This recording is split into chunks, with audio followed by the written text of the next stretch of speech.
Magandang araw mga ka-Wonder. Welcome back sa ating YouTube channel, Wonder Vlogcaster po. Pag-usapan natin mga ka-Wonder itong pasabog na kumakalat. I think kumakalat na to sa social media, no? At ito'y mukhang hindi raw pinapansin dahil ito'y nireport na. No? Ito'y may kinalaman sa isang babae na namumuhay sa lavish na pamumuhay. Balita raw ayon dito sa isang content creator na mayroon siyang mga insiders. May mata, tenga, at kung ano-ano dyan na nagbibigay sa kanya ng information. Itong babae raw isang escabeche. Para sa hindi nakakalam, escabeche ay ibig sabihin kabet, or other woman. At ito raw ay bilyonarya at napakaraming ari-arian daw dyan sa Pampanga. So, clearly, itong escabeche, wala naman binigay na background kung ito ba ay talagang natural na bilyonarya o may minana sa mga ari-arian ng pamilya. Hanggang ngayon, hindi mo natin to sinasabing ito po'y legit na, no? O ito pa'y mananatili pa ring allegation or accusation hanggat hindi ito nasasampa o hindi ito naimbestigahan properly, no? At mukhang hindi raw dininig dyan sa Blue Ribbon sa Senado. Kaya sabi ni itong content creator na malalaman nyo mamaya kung sino siya, ni-report niya na raw ito pero mukhang may exemption ba? So dapat walang exemption pagdating sa korupsyon dahil alam natin mga ka-Wonder. Yan, isa pa sa pangunahing sakit ng ating bansa, yung korupsyon. Na ito nga mga DDS na whenever you ask them, interview them, nakafocus sila, nakatali sila dun sa war on drugs. Na how sad na itong war on drugs ni Duterte na it turned out nga na parang isang pakulo, bogus lang, dun sila nakahawak, they cling and lean towards that war on drugs. Masyado silang na-enchant diyan sa sinasabing war on drugs na yan, na unfortunately maraming ang nadamay. Nakalimutan nila na may mga corruption issue pa, na kung saan, ito nga si Duterte ay nai-involve dyan, ayon dito kay Trillanes. Itong mga drug money na joint account nila ni Sara, at kung ano-ano pang in-involve nito, biruin mo, ginawa niyang advisor itong isang drug lord na siyang pinaghahanap dyan sa China, na isang sindikato. Biruin mo yan, napakalinaw niyan mga ka-Wonder. So yan mga ka-Wonder, tsaka natin pag-usapan yung mga DDS ulit. Yung mga, I'm not bashing or dissing the DDS. Kasi may mga ibang DDS na nagtitimbang pa hanggang ngayon.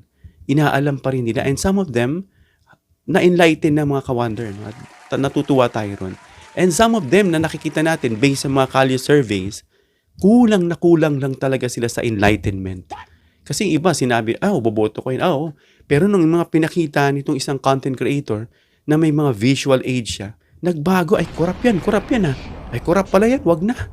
So makikita nyo na kulang lang sa talagang proper orientation or information na dapat nga, talagang tinutulungan natin sila. Naunawain natin sila kasi. Pero except dun sa mga kulto na nakita na with their big eyes in a broad daylight, in-explain na sa kanila mismo, pero they still decided to ignore. They still prefer kung anong gusto nila. Basta yung mga ganong sistema ay talagang nasa cult level na.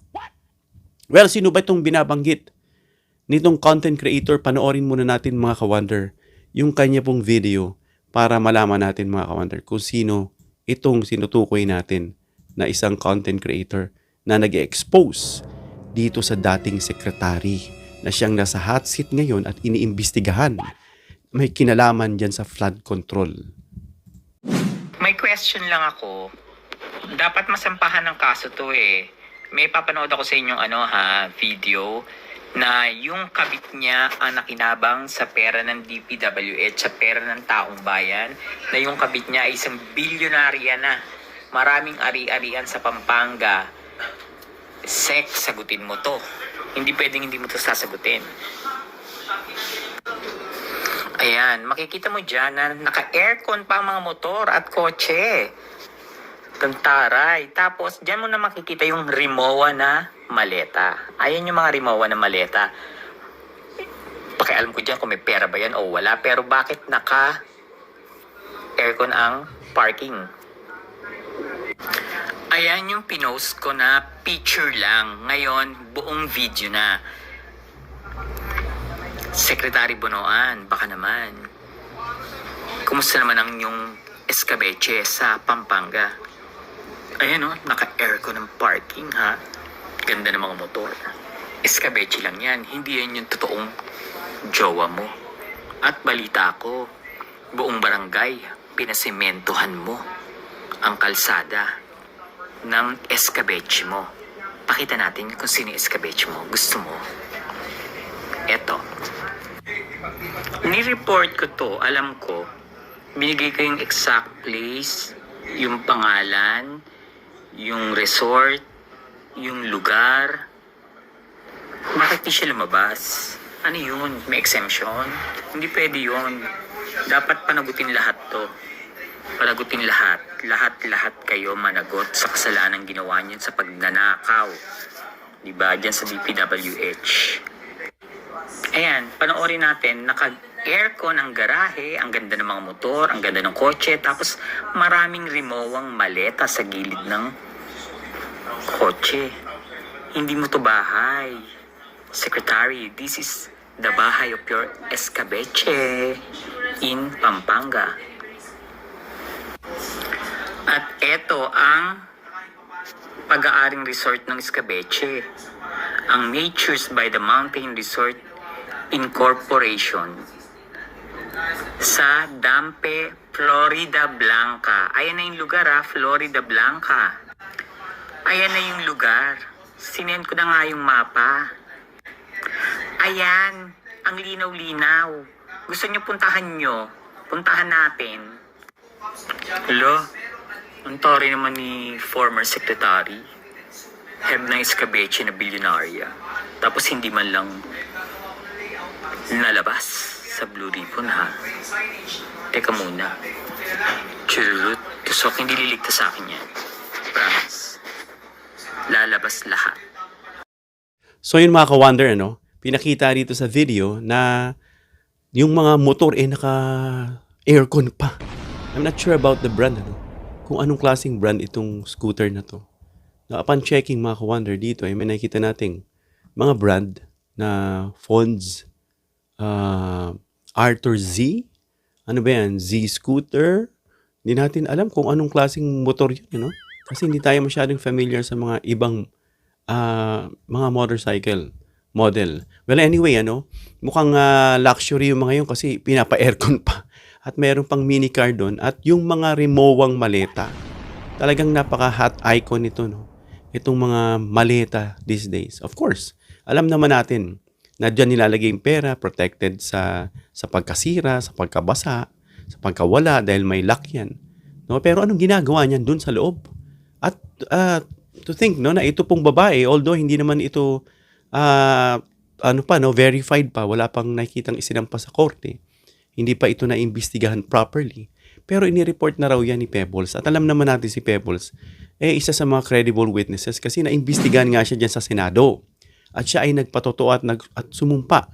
At ito pong nire-report niya, mukhang hindi raw iniimbestigahan dyan sa Blue Ribbon. Well, pag-usapan natin kung sino ba itong secretary na may escabeche. Para sa hindi nakakaalam sa escabeche, ito po ay kabit or other woman na may lavish na pamumuhay na di umano connected daw dito sa isang former DPWH secretary na namumuhay nga at maraming ari-arian dyan sa Pampanga at meron pang beach resort na pinakita na Nature's Way by the Mountains Incorporated na yan ay pamamay-ari daw nitong bilyonarya na kung saan di pa natin confirm kung saan niya nakuha yung bilyon.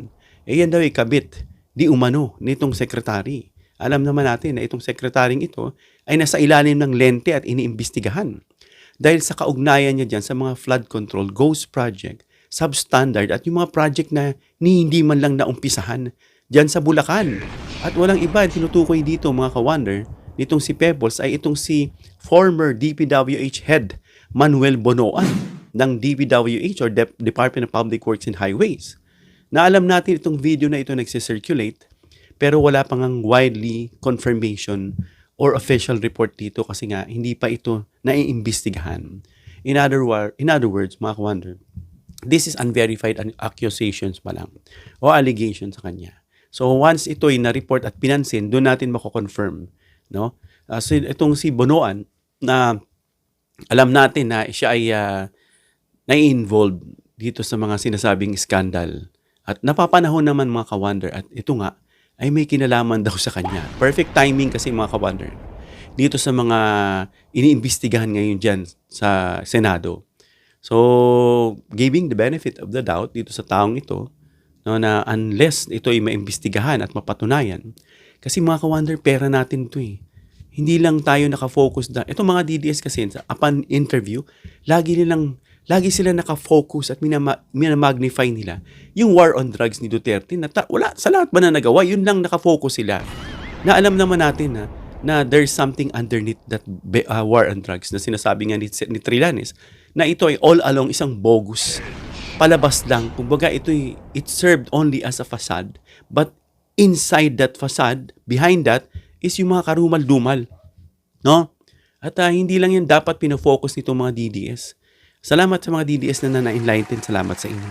Na binubuksan yung isip niyo. Na may mga iba pa tayong suliranin. Yung mga major din dyan, kagaya ng korupsyon. No? Yan, yung mga kahirapan at kung ano-ano pa. Hindi lang nakafocus dyan sa drugs, war on drugs na yan. Hindi naman natin sa isinasantabihan. Gusto natin talagang mabust at magkaroon tayo, if possible, na magkaroon tayo ng mga zero drug pushers dito sa ating bansa. No? Kasi itong mga DDS, sasabihin nila, siguro bangag kayo mga ganyang level ng isip. Maging professional tayo, no? Kahit sabihin nyo iba naman, hindi nakapag-aral. Pero nandyan yung leverage natin, ano?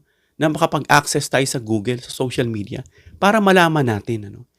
No? So yun, dapat labanan natin itong corruption. At ito nga ang pagiging member ko dito sa PCRI, Philippine Constitution Reform Initiative, na siya nga pinamumunuan ng aming lead convener na si Sir Manny S.D. Lopez. No? Na nandun na kami na ito nga ipapasa na dyan sa Kongreso, no? Para ito ay ma-revise na. At tina-target din mga ka-wonder sa mga speeches, sa mga exchange of opinions, sa mga delegates, ay isa ritong pababa sa mga korupsyon diyan sa barangay. Na itong mga barangay level na talamak din ang korupsyon mga ka-wonder. No, alam natin yan. Marami tayong mga naobserbahan diyan na nagsisiyaman. No? Na ang gaganda ng bahay, sasakyan. Nasabi nga ni former Mayor Malonzo, no, na napanood ko siya, kaso hindi ko na-record yung buong video niya, pero yung iba na-record ko na sa poll. Na i-post ko actually ito. Na ito raw mga barangay captain is pinanggigigilan yung pera. No?